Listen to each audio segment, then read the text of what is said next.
Okay, Assalamualaikum warahmatullahi wabarakatuh. Selamat sejahtera. So kita sambung SK kita yang terakhir, iaitu pengaratan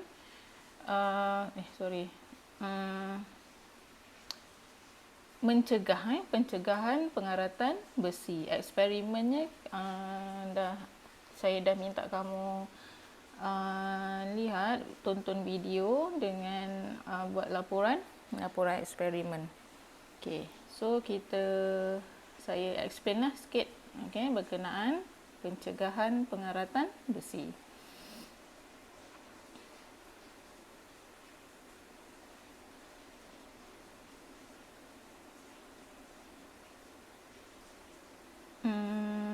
Okay, kat sini pengaratan eksperimen 1E ni, kesan logam lain ke atas pengaratan besi.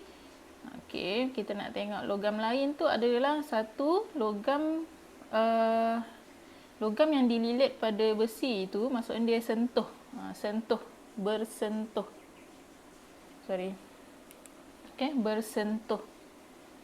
Okey. Sebab kita tak lilit dia penuh lah, maksudnya asalkan dia bersentuh. Okey. Satu logam yang kita gunakan adalah logam yang lebih elektropositif. Satu lagi logam adalah logam yang kurang elektropositif. Nak refer mana? Refer siri elektrokimia. Okay, bersentuh dengan paku besi. So, ini hipotesis dia. Bila logam yang lebih elektropositif bersentuh dengan paku besi tidak berkarat. Kalau yang kurang elektropositif daripada besi, okay, paku besi akan berkarat. Okay. Okay, ni lilit. Okay, logam yang digunakan dekat sini adalah pita magnesium, okay, stannum, tin, jalu zinc, cuprum. Okay.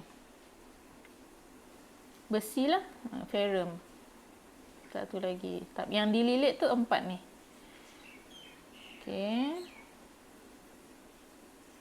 Ini kita dah, okay, kat sini sekejap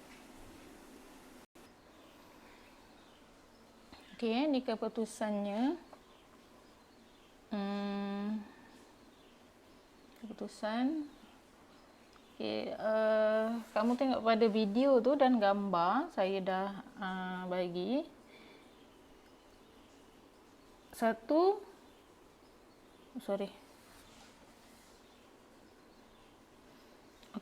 kita akan nampak ada tumpuk biru. Okay, tumpuk biru dan ada yang merah jambu. Okay. Tapi dalam video tu dia ada biru. Okey, macam ni. Macam orang macam ni kan, paku dililit. Okey, lepas tu ada biru, lepas tu ada juga merah jambu. Kan? Perasan kan dalam video tu. Okey. Okey, tak apa, nanti saya explain sikit. Okey, so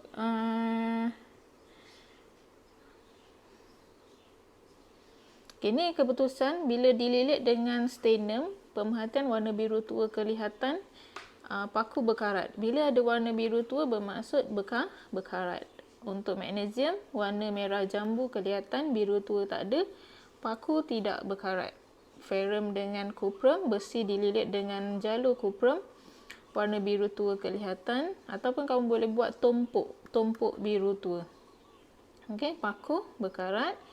Merah jambu kelihatan untuk dililit dengan zinc. Paku tidak berkarat. Okey.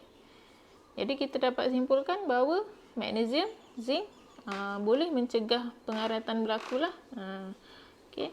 Paku tidak akan berkarat, manakala stannum dengan cuprum paku berkarat. Mempercepatkan pengaratan. Okey, bila kita sentuhkan dengan logam yang kurang elektropositif berbanding ferrum.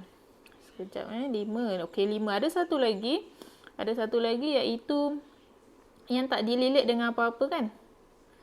5 paku besi, dililit 4. 1, 2, 3, 4. Okey, 5. Okey, satu lagi adalah ferrum yang tak dililit dengan apa-apa. Bila tak dililit dengan apa-apa, dia masih akan berlaku pengaratan. Tapi kalau kita compare dengan dililit dengan stannum dengan cuprum, kadar pengaratan bagi yang tak dililit ni lebih rendah. Jadi, bila besi itu paku besi itu disentuhkan dengan logam yang kurang elektropositif akan lagi mempercepatkan pengaratan. Okey. Okey, yang ni. Okey, paku besi saja ini kan. Medium yang digunakan adalah agar-agar yang mengandungi kalium heksacyanoferat 3. Kalium heksacyanoferat 3 ini untuk mengesahkan kehadiran ion ferrum 2. Manakala penunjuk phenolphthalein ini nak mengesahkan kehadiran ion hidroksida. Phenolphthalein dalam keadaan berakali dia warna merah jambu. Kita dah belajar dalam tajuk acid base. Okey. Ini saya dah sebut. Okey. Kamu pun dah tuliskan. Ni tujuan dia. Terangkan sebab agar-agar digunakan dan bukannya air. Sekejap. Okey, tadi larutan agar-agar digunakan dan bukannya air. Bila kita guna air, kan ada dua warna yang dalam video tu. Okey. Ada biru dan ada pink. Bila ada biru, ada pink juga. Allahu Akbar. Okey, ada biru dan ada pink juga. Jadi kita tak nak larutan warna itu bercampur. Jadi kita nampak lebih jelas lah dia statik kat situ. Okey. Itu hubungan keamatan warna biru dengan kadar pengaratan berlaku. Jadi semakin pekat keamatan warna biru tinggi, kadar pengaratan berlaku pun tinggi. Fungsi tabung UGT yang tak dilihat dengan apa-apa itu sebagai kawalan. Kelaskan logam yang dapat mencegah pengaratan. So yang tak berlaku pengaratan tadi adalah magnesium dengan zinc, yang mempercepat pengaratan cuprum dengan stannum, timah.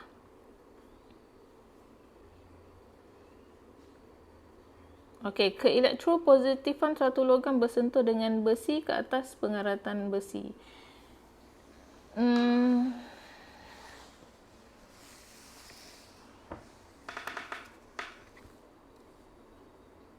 Yang tadilah lebih elektropositif, mencegah pengaratan. Kalau logam yang disentuh itu kurang elektropositif, mempercepatkan pengaratan. Hipotesis diterima? Ya, diterima. Sorry. Okey, ini dia punya kesimpulan. Apabila besi bersentuhan dengan logam yang lebih elektropositif, pengaratan besi akan dihalang. Manakala apabila besi bersentuh dengan logam yang kurang elektropositif, pengaratan besi akan dipercepat. Kamu nak refer mana ini, lebih ke kurang elektropositif ni? Ke elektropositifan kita refer kepada siri elektrokimia. Siri elektrokimia kamu boleh elektrokimia. Okey, dalam buku teks tu muka surat 17 kalau tak salah saya. Okey. Maksudnya yang atas besi, besi atas dia adalah yang lebih elektropositif, bawah tu adalah yang kurang elektropositif. Keelektropositifan keupayaan sesuatu logam itu untuk melepaskan elektron. Jadi yang ke atas ni dia lebih mudah melepaskan elektron berbanding besi. Sebab tu dia akan teroksida dululah. Jadi besi ini akan terlindung daripada bekarat.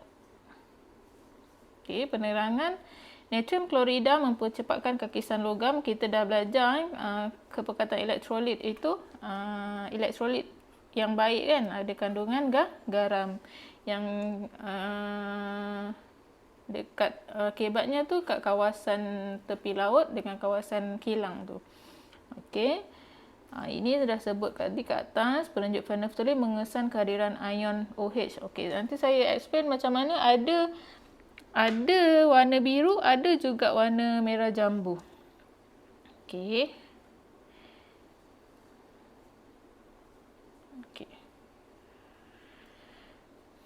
Okey, ni penerangannya kenapa boleh berlaku macam tu, ada merah jambu sahaja. Okey, ini apabila besi bersentuhan dengan logam yang lebih elektropositif seperti zinc.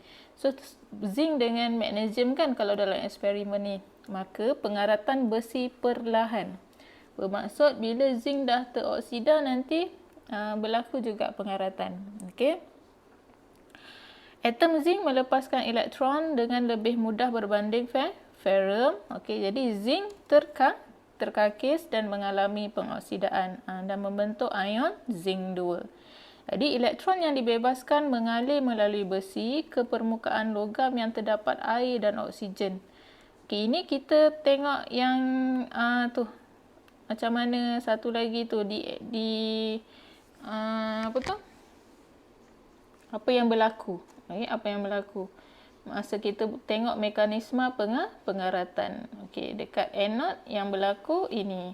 Okey, lepas tu elektron ni nak pergi mana? Siapa yang terima? Yang terima itu adalah air dan oksigen. Jadi terhasillah ion hidroksida.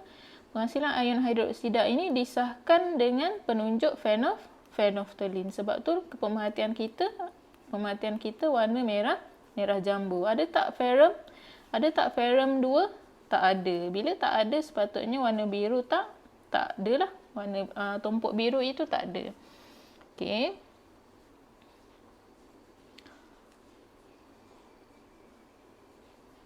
Okey, yang ni untuk yang kurang elektropositif. Okey, apabila besi bersentuhan dengan logam yang kurang elektropositif seperti plumbum, dalam eksperimen ni kita gunakan kuprum dengan timah, stannum. Okey. Apa yang berlaku? Oleh sebab ferrum itu lebih elektropositif berbanding logam yang kita lilit, yang kita sentuhkan dia, jadi ferrum akan kehilangan elektron lalu membentuk ion ferrum 2. Besi berkarat dan dioksidakan. Okey, ni dia lebih mudah melepaskan elektron berbanding logam yang kita sentuh. Okey. Mana dia punya tu? Dia tak ada tulis. Okey, jadi sorry. Okey, ini so elektron ini nak ke mana? Elektron itu tadilah sama. Elektron tadi sama macam kat atas ni. Elektron yang dibebaskan mengalir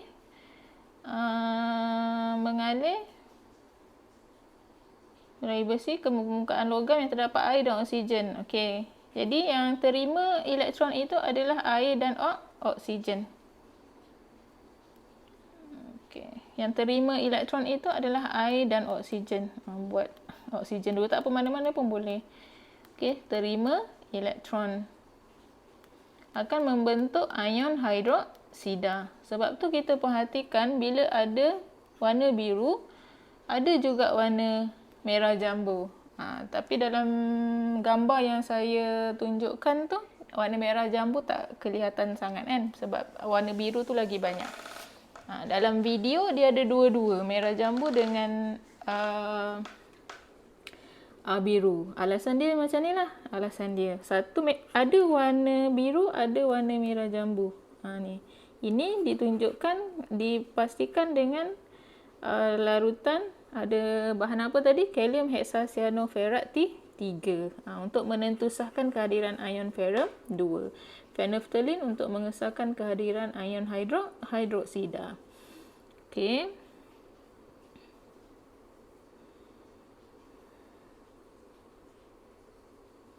Okey, ini besi.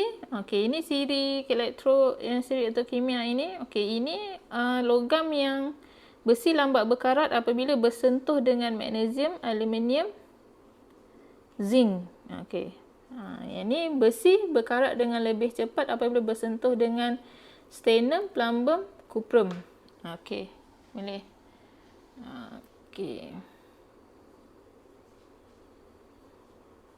Okey, jadi bagaimana kita nak mencegah pengaratan besi? Okey, pengaratan ni cara nak mencegah pengaratan besi. Okey, penggunaan permukaan perlindungan. Kita nak menghalang air dan oksigen itu bertindak balas dengan besi. Sebab syarat untuk berlaku pengaratan itu adalah air dan oksigen. Jadi kita nak elakkan besi itu daripada bersentuh dengan air dan oksigen. Jadi kita kena buat perlindungan. Okey, contoh yang pertama. Okey, yang pertama, cat, grease ataupun lapisan plastik. pada besi itu kita cat ataupun kita sapukan grease ataupun balut dengan lapisan plastik. Contoh, cat untuk pagar kereta jambatan, minyak atau grease pada enjin kereta, lapisan plastik pada dawai pagar. Kamu boleh perhatikan pagar hijau tu kan. Ataupun ada hanger yang diperbuat daripada besi itu disalut dengan plastik luar dia. Okey, itu satu. Okey, yang kedua adalah penggalvanian. Penggalvanian besi atau keluli disadur dengan zinc yang nipis. Disadur. Maksudnya terlindung jugalah besi, lepas tu disadur kat keliling dia tu adalah zinc yang nipis. Okay, zinc membentuk lapisan zinc oksida yang bersifat keras, kuat dan tidak telap. Ini kita dah belajar pada sebelumnya ya. Okay, sebab zinc ini dia akan lagi mudah teroksida lah. Jadi dia teroksida dan melindungi. Okey. Untuk zinc kita panggil penggalvanian. Zinc bila disadur dengan besi bila disadur dengan zinc kita panggil itu adalah penggalvanian.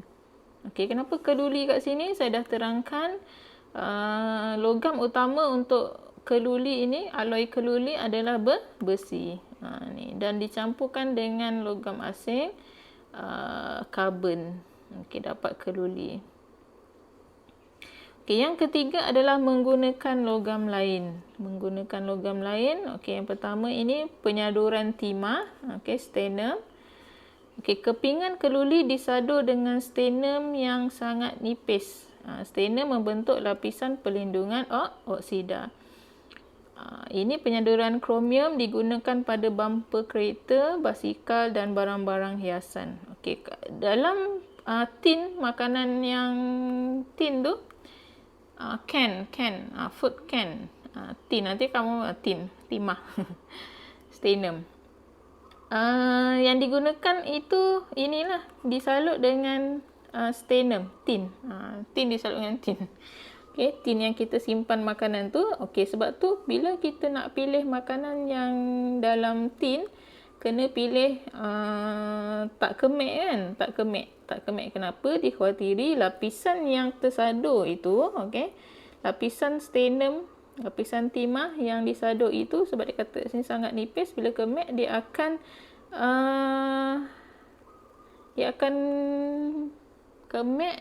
apa kita nak panggil merekah. Dan mendedahkan logam yang dilindung tu, besi yang dilindung. Jadi bila terdedah, nanti besi itu akan berkarat. Okey. Jadi bila nak pilih makanan yang dalam tin, pilih yang tak kemek. Okey. Bila berkarat, itu yang jadi food for poisoning dan sebagainya tu. Itu kesan-kesan. Okey. Yang tadi. Okey, ini satu, penggunaan permukaan perlindungan. Antaranya cat, grease, lapisan plastik. Maksudnya kita lindung permukaan dia keseluruhannya. Okey, penggalvanian dan penyaduran. Okey. Okey, seterusnya adalah perlindungan logam korban. Okey, logam korban. Okey. Yang tadi apa? Permukaan perlindungan. Yang ni logam korban. Okey, besi disambung pada logam yang lebih elektropositif. Konsepnya mana? Konsep pada eksperimen tu lah, besi bersentuhan, okey, dengan logam yang lebih elektropositif. Okey, seperti kat sini dia bagi contoh adalah magnesium dan zinc. Okey, apabila besi disambung pada logam yang lebih elektropositif, logam yang lebih elektropositif terkakis, maka pengaratan besi dapat dicegah. Logam yang lebih elektropositif menjadi logam korban. Dia terkakis dulu untuk lindung besi. Jadi kita panggil logam tu sebagai logam korban. Okey. Konsepnya macam yang eksperimen tu bersentuh, logam yang lebih elektropositif bersentuh, kita nak elakkan daripada pengaratan. Okey, logam korban ini perlu diganti dari semasa ke semasa. Kenapa? Kalau tak diganti, nanti akhirnya akan berkarat lah sebab dah tak terlindung dah. Dah tak terlindung. Ini teroksida, Bila ni teroksida, lama-lama nanti akhirnya akan jumpa besi. Sebab tu logam korban ini perlu diganti. Okey. Logam korban digunakan untuk pelindungan. Ini contoh-contohnya. Okey, satu adalah kakisan tiang jambatan, badan kapal, paip bawah tanah. Ini gambarnya. Okey, bongkah zinc dilekatkan pada badan kapal terbang. Ini tiang keluli. Okey, tiang pelantar minyak disambung kepada blok magnesium. Jadi tak berkarat lah. Ini tiang keluli ini. Okey, sebab yang terkakis dulu adalah magnesium. Paip besi, okey, disentuhkan dengan logam magnesium. Okey, Okey, berapa tadi? 2. 1, permukaan pelindungan. 2, pelindungan logam korban. Okey. Seterusnya adalah menggunakan kaedah pengaloyan. Ini kita dah belajar masa tingkatan 4, pengaloyan. Okey, dalam keluli nirkarat, besi dialoikan dengan karbon, kromium dan nikel untuk mencegah pengaratan lah. Kalau keluli je dia masih boleh berkarat sebab dia besi dan karbon sahaja. Okay, so ditambahkan untuk keluli nirkarat, kromium dan nikel. Okey. Ditambah lagi 3 logam asing. Okey, logam utamanya, logam tulennya adalah besi. Okey, kromium dan nikel membentuk lapisan pelindungan oksida yang tahan kakisan serta membentuk lapisan yang berkilat. Okey, lapisan oksida terbentuk melindungi besi daripada terdedah kepada air dan oksigen. Keadaan ini dapat mencegah pengaratan. Okey, keluli nirkarat digunakan dalam alatan pembedahan dan perkakas dapur. Okey, banyaknya yang ni lah. Okey, dah habis untuk pencegahan pengaratan. So, kita ada berapa tadi? 3. 1, pelindungan permukaan. Kita ada 1, 2, 3. Okey, yang cat grease. Satu lagi apa tadi? Lupa pula saya. Plastik. Okey, lapisan plastik. Cat grease dengan lapisan plastik. Okey, lepas tu penggalvanian disalutkan dengan zinc yang nipis. Penggalvanian, zinc tu nipis sangat. Lepas tu penyaduran. Okey, yang kedua adalah logam korban. Logam korban ini sentuh besi dengan logam yang lebih elektropositif. Okey, elektropositif. Yang ketiga, pengaloyan. Pengaloyan sini digunakan itu adalah keluli alloy yang terbentuk adalah keluli nirkarat. Okey, hasil campuran besi sebagai logam tulennya. So, logam asingnya dicampurkan dengan karbon, atom asing sebab karbon ni bukan logam. Lepas tu ditambahkan kromium dan nikel. Okey. Habis untuk tajuk pengaratan dan tajuk redox sekali. So, boleh buat aktiviti 1M ni, terangkan perbezaan pengaratan besi dan kakisan logam, huraikan mekanisme, bagaimana, bentangkan. Yang jawab ni lah. Jawab 3 ni. Seterusnya, uji diri. Uji diri 1.6 dan akhirnya kamu jawabkan soalan setiap kali habis bab ujian pencapaian. Buat je semua sekali.